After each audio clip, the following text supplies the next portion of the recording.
Fellas, welcome again to our content creation and our discussions on matters Africa and also the global world according to history.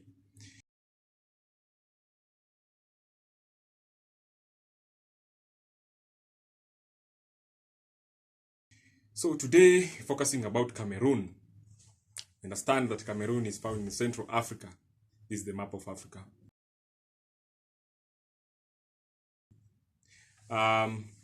Cameroon was colonized by the French, and also in Cameroon today we are going to discuss about Paul Biya, President Paul Biya,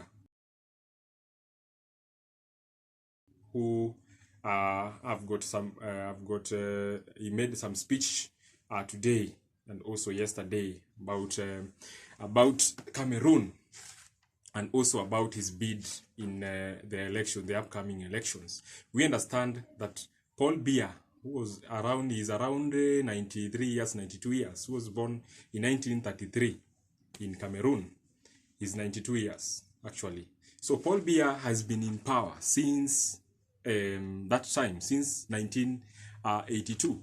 So it means that he's been in power since 1982, meaning he's 42 years old from now until now. So Paul Biya.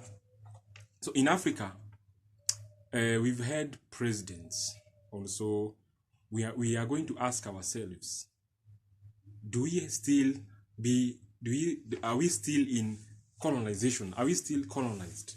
We understand that we chased the colonizers away during the period of Renaissance, in a period of fighting for our rights, the liberation period and epoch. But in this case, we're asking ourselves the most intriguing questions as to why if we are still colonized, mentally, socially, economically, we are still colonized as far as Africa is concerned. So in Cameroon, President Paul Biya in 2025, mid-July, he made his moves, and he said that he is going to be on the ballot in the upcoming elections. So it means that he's going to be in for another 7 years running for in government. So we are asking ourselves, this is the question that you're supposed to ask ourselves: Is he the only person who can lead Cameroon? Is he only individual who is capable to run the country? That is the main question. So in Cameroon, understand that Cameroon is a French and English-speaking country, and all these people, or the citizenry in Cameroon, most of them are still battling the problems that other countries like Kenya, like Mali, like so many countries in Africa, the same problem they are facing. The youth, they're still facing. So will the youth be behind Paul Biya, the President Paul Biya? Are they going to back him? Are they going to vote for him? Are they going to go for the ballot boxes and cast their ballots early in the morning? Are they? So that's the main question. So we understand that Paul Biya took power. He became president after the resignation of President Amadou Adijo in 1982. So after that, up to now, he's still in power. We understand in Africa, we have so many countries whereby the presidents have been in power since those years. Even in Uganda, President Yoweri Museveni, since 1986. We also have and also others who have been in power since those period of time. So we're asking ourselves, are we still in the ancient civilization? Are we civilized enough to find other people to lead us as Africans? Remember, this is our business. This is our business, and we have to discuss it. So without any fear of contradiction, we're asking ourselves, are the youth going to be the forefront of becoming presidents, of taking power, of leading and showcasing their skills in solving the African problems in Africa?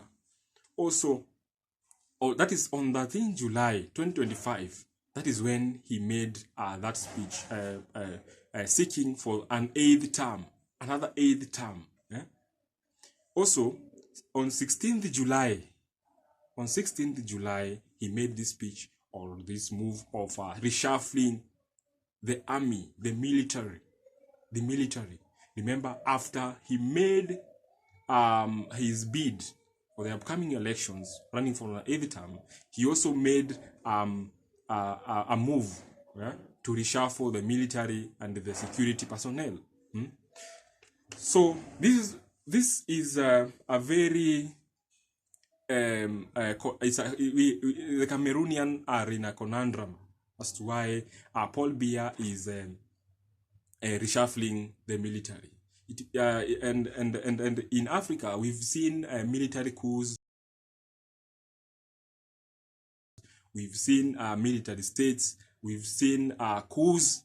Remember, Africa is mostly it has that. It is coined, and it is enflowered and engulfed with the history of coups in Africa. Remember, even the Eurocentric scholars, they dub Africa as a continent where we have coups, where we don't have stability, we have political instability, we also have economic depressions, and also have problems, so many problems that run in Africa.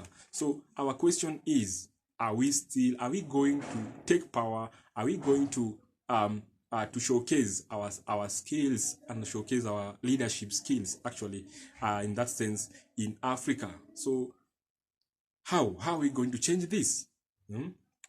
So the Cameroonian President Paul Biya, according to the reshuffling that he made for the military, and also the security, the officers, the officers in Cameroon. These officers, for example, the generals were given also, they were also taken through the process, and they were reshuffled, whereby you find a lower grade officer is now the lower grade is now officer is now being championed to a higher grade. Also in terms of salaries, where salaries are now revised. They are now revised in Cameroon.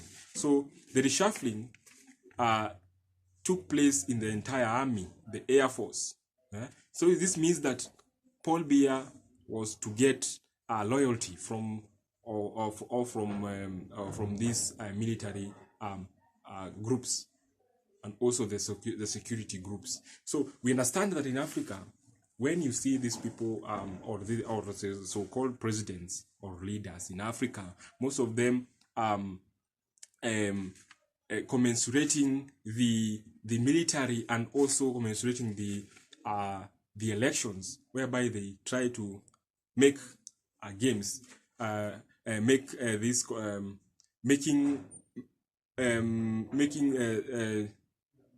giving the military the nod and also giving the elections the nod. It means that there is something that is behind that. So are we still ready for freedom? Because this is modern colonialism. You understand that in Cameroon, the democracy is not well championed in Cameroon, and also other countries, like also in Kenya. The democracy that we talk about is not there. They are still abusing Abraham's Lincoln's, where he coined that democracy, the rule of the people, by the people, for the people. So this is abuse of Abraham's Lincoln's notion on democracy, and I believe that democracy does not exist in Africa. It does not exist in Africa. We understand that we have a mass, a race. We have a group of people who are capable of solving the modern crisis. We understand that in US, in the 1960s, where we had the economic depression, there were policies which were laid at the forefront of economic resuscitation. We understand that we can have people who can step in, but the older people, not to be chased away, but to be given that platform to watch the youth doing the best they can to save a country. So, guys, that is what we had today in terms of reshuffling, in terms of the President Paul Biya running for an 8th term. So we continue discussing. Yeah, blessed.